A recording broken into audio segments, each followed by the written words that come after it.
The Sumatran rhino is the smallest and hairiest of all rhino species. It lives in the dense woodlands and lowlands of Sumatra, Indonesia. Historically, it inhabited forests across Vietnam, Malaysia, Thailand, and Indonesia.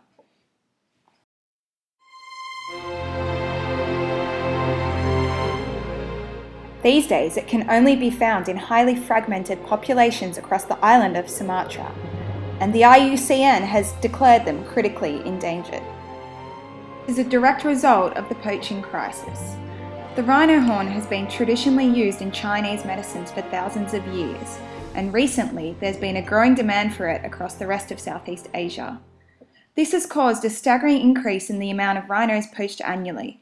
During 2012, 668 rhinos were slain for their horn. That is about one rhino every 13 hours.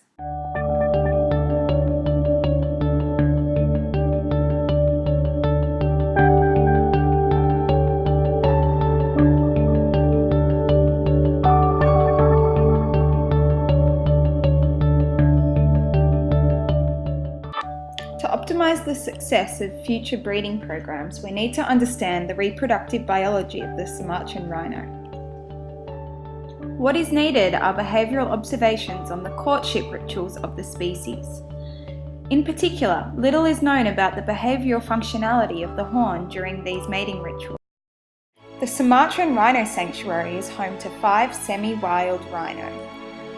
They live in 10-hectare open-range paddocks and receive round-the-clock veterinary care. These conditions are ideal for observations to be conducted during male and female breeding encounters. I will look at which common behaviours involve the horn during pre-mating rituals and why rhinos use these.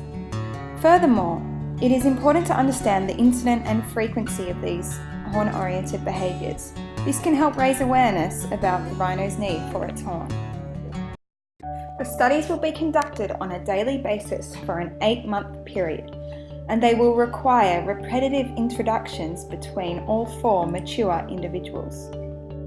The observations will be recorded using sampling occurrences of a specific behaviour.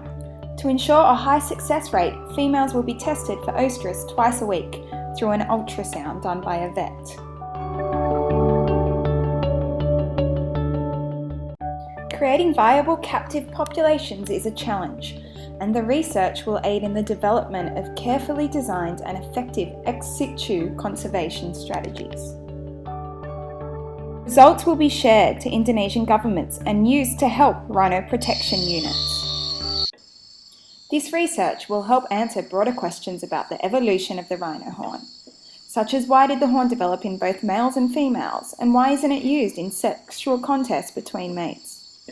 Additionally, we hope that this research will contribute to the overall conservation of this ancient but vulnerable species, and eventually help governments in the war against illegal poaching so that the rhinos can be released back into the wild where they belong.